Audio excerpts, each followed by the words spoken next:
Righto, how you going? This video is going to teach you how to fix a Polo water pump, which will have the two outputs, and it's on the left hand side of the engine. I've actually just finished this job, so this is in the future. Things I would do: get the right coolant, G12++ or better. You're going to have to buy that from VW. You're not going to get it from super cheap. Buy a set of plug pliers. Don't stuff around with the thing that I'll show you that I'm using in the next couple minutes. Get a coolant vacuum from eBay. It's like a generic coolant vacuum that you can get rid of all of the air from the system. Enjoy the video. Get your mixtures right. You're going to need 60 distilled water, 40 coolant offhand, but get that right before you start it. The reason why I switched coolants was because over time the person we bought the car off was filling up the car with water, and so I didn't even know what coolant was in it, whether they'd mixed it or what. So I decided to fully drain the whole system and refill it. I filled it with G12, but if I were you and you own that car, I would go and buy G12++ or G13. That way you know that they're going to be able to get mixed together and it's not going to cause any problems in the future. Me, I had to try and drain the whole system and then get it all back together. Other tip: try to keep as much coolant in your hoses as you can. Whether that means chucking a glove over the bottom radiator, or the less air you let into the system, the less bubbles that you need to get rid of after you're done. Anyway, enjoy the video. Hopefully this helps. Next on the list is parts. This right here is the part number, 04E121600AL. You'll need to get the belt for it. I don't have mine on hand, but that is the part that you need. Make sure when you get your part delivered, you check that it's the same part, 04E121600AL. Make sure when you get it delivered, you check that it's the same part and the function is the same as the part that came off the car. Tools. You're going to need one of these bad boys with a Torx bit on the end. Now that is a Torx 25, T25. And as well as that, you're going to need a one up from that, which I believe T27. T27 is going to be the main tool you're going to use, but you're going to need both of them, and you're going to need to get rid of the battery box. You're going to need 10 mil for the terminals. You're going to need a 14 mil for the battery box itself, and for the little nut that holds the battery in. Get rid of that before you start the job. It gives you way more access. It's going to be a lot easier. Allen key to torque the belt. Now that's going to be clockwise. You're going to do it clockwise, not anti-clockwise, clockwise to torque the belt. I recommend a 3-inch extension. That'll give you access in front of the ABS module, which ended up being a real pain if you don't have a 3-inch extension. Technically, you're going to need torque wrenches. I borrowed these from work. You don't need them if you can understand when a bolt is tight. If you understand when a bolt is tight, you don't need a torque wrench. Or for instance, if you grew up with motorbikes and you know how tight the chain is, you can tension the belt to the right amount. Coolant, you need to dispose of it properly. You can't just dump it, and don't let your pets anywhere near it. If they drink it, they will die. Righto, so initial prep for the water pump change. I've dropped off the reservoir return hose, put that into a separate bottle, and filling that up and refilling the coolant reservoir with distilled water. So as you can see now, the return line's pretty much water, so I'm going to call it that. The second step is taking this intake out. It's got 1, 2, 3 clickers. You just got to move them out of the way of the housing and it comes out easily, and then it's got to clamp that side. For these clamps, what I found's good is this type of tool, and you can grab onto it and it holds it there for you. Next was this. This came from the turbo into the front area. Easily one plug off and pull it out. Nice and easy. 2 little tabs on them. Third was this resonator. That came out from here. Similar story. A couple clamps. You can see one there. And out it comes. I've put rags in the throttle body, which is under here, you'll see it. So don't drop anything into there. And haven't stocked them yet because I'm currently trying to remove that. Alright, first sort of hiccup I've run into is getting to that screw there, you can see. The way I've got to it is with a screwdriver or something skinny through that area there. It's next off. There's another bolt underneath that to the right hand side or to the back of the car. That's coming off too. Alright, we've taken that off. It was just the 2 like that. And interestingly, they don't fall out. So don't worry about losing them. They're held on in the housing itself, the screws.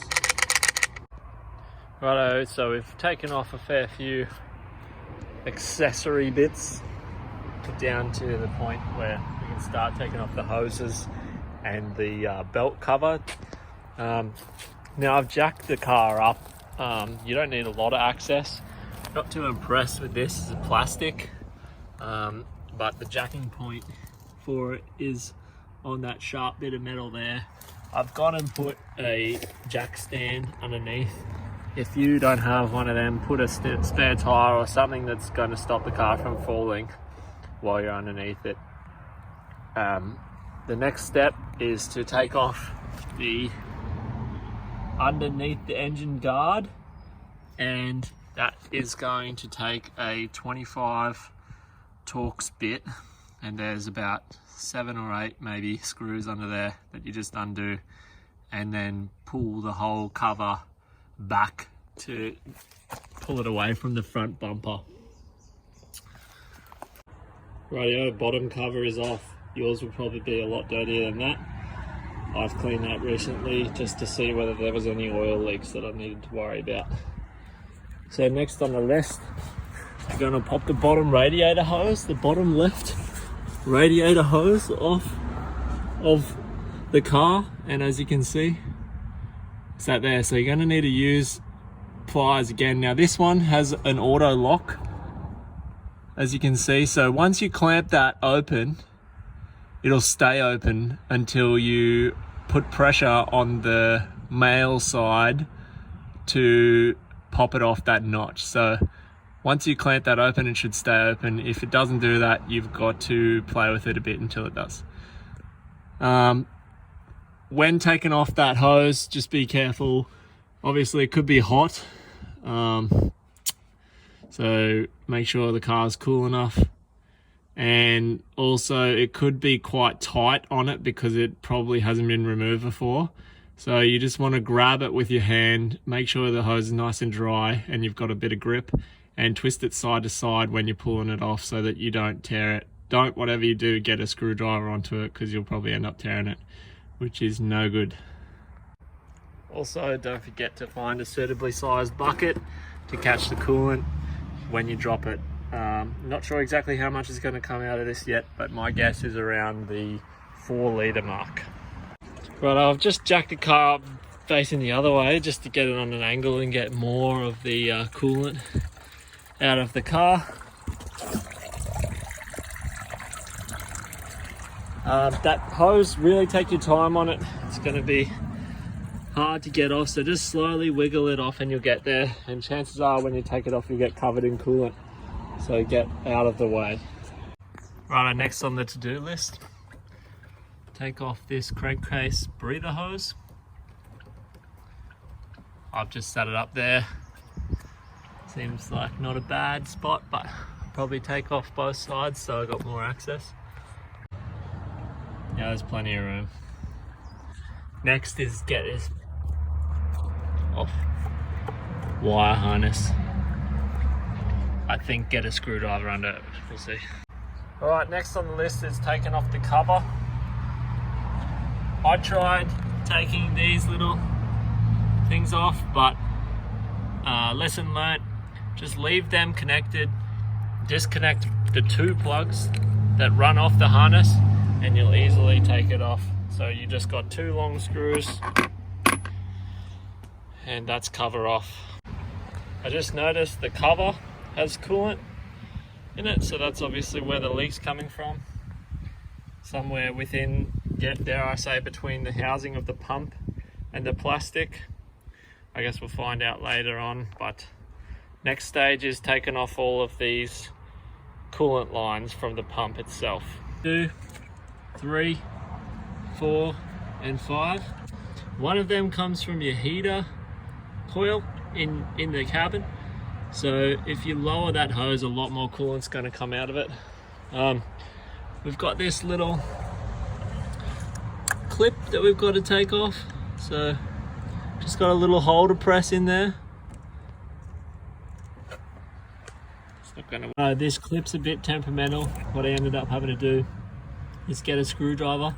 There's a little hole. I'll take this fully off so you can see. There's a little hole there. Put the screwdriver through the hole and press in the clip, and that'll help bring it off. Alright, the pump is off. You can see it here. When I pulled the pump off, the rubber gasket stuck to the block. So now I have the fun task of cleaning all that up. Probably going to use Scotch-Brite and a bit of ISO. The old unit, it's exactly the same as the new unit that I've got. Always an important step. It looks like it's failed down underneath where the belt runs, so I can't feel any bearing play, but that's where I'm guessing where it's failed due to all of that build up there. Anyway, common problem, easy fix, in with the out. Yeah, you know it. I've cleaned up the head as best I can. Not going to bother with top dead center like the procedure says, because there's no real need for it to be in top dead center. So that'll save a bit of time. Got the new belt. Procedure says to wet this down with coolant, so I'm going to go about doing that before I install it. And then comes the tedious way to torque this thing up, so that'll be coming. Just a quick one. Had tools on top of the battery. One fell down the side and perfectly down into here. Had to take the battery out and the tray. Bit of a time waster, but turns out it gives you a fair bit more access, so I'm keeping it out for now. Righto, so I've just done up all of the 5 screws in the clockwise direction by hand. I've got my torque wrench set up at 30 Newton meters. Now, one thing you want to check before you put any sort of torque on it is down in there. Can't get it to focus. Yeah, down in there, you want to make sure that your new belt is lined up with the bottom pulley. If it's off to the edge of it, you're going to get it incorrectly torqued and it's going to be loose once it gets on properly. Right, I've rewatched the footage and I'm not happy with it, so I'm going to explain it here. Top screws, bottom screws, your 10mm Allen key. You're going to put this pump onto the engine, you're going to do up the screws feather tight, like literally the second that it goes from fully loose to the tiniest bit of feedback, that's when you're leaving it, so that you can still move this when you put tension on that, because if they're too tight, this won't move and you're not going to get tension on your belt. So you just snip it up, like the tiniest bit. Then you're going to get your torque wrench. You're going to put your 30 Newton meter torque on it in a clockwise direction. That's going to pull down on your belt. At the same time, it's pretty hard to juggle. Could use a hand from somebody else if you got somebody there. You're going to screw up the top screws. You're going to start with this one because that's closest to the belt, and that's going to keep your tension on the belt.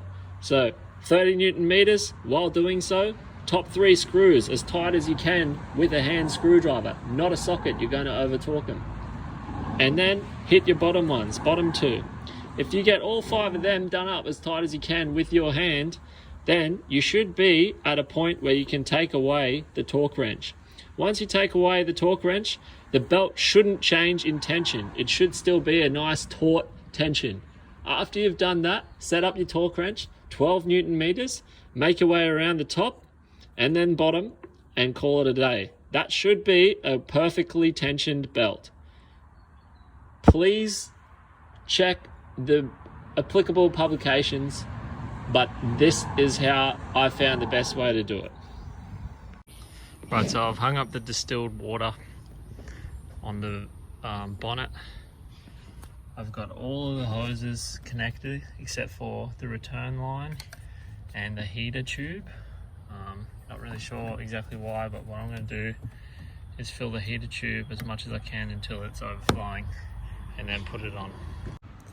Right, that's pretty much all I filmed of the disassembly. You'll be right to reassemble it. I believe in you. Just try and prime the hoses as much as you can with coolant. Otherwise you're going to have too many air bubbles. So those heater core hoses I primed by covering, I had 2 people, covered my thumb on the part that'll start overflowing. You'll probably see it, but cover that up and then prime your heater hose as much as you can. It'll take on a fair bit of water, and you'll hear your reservoir bubbling a bit if you have your heater hose high enough above that return line. You'll hear it start to bubble, which should help out get rid of some of the bubbles. But it's, as I say, get a vacuum tool, like a coolant vacuum tool from eBay. Don't stuff around, try and do it the way I did. It was a pain in the ass. Just order one. It's like $40. Anyway. Righto, you're about to see my crap method to try and get rid of the bubbles. Once again, order that tool. Don't stuff around with it. I'm just showing you because I know some of you are still going to do it and you're going to waste your time like I did. Order the tool. Promise me, order the tool.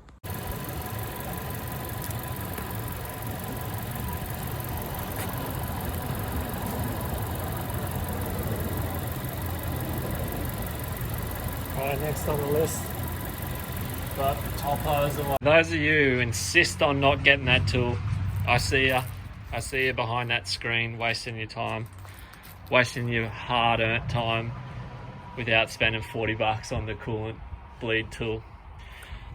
The only way that I sort of got rid of some bubbles burping it was this hose here. If you squeeze that, and you're going to use both hands, one there, and really squeeze it, that's going to help suck through any bubbles.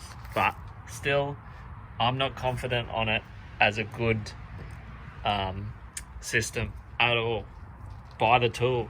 Don't trust that. Just a side David Attenborough moment here. He'll die if he drinks coolant. Don't leave your coolant around unless you want to kill innocent animals. Anyway, that's the end of the video. Call it there.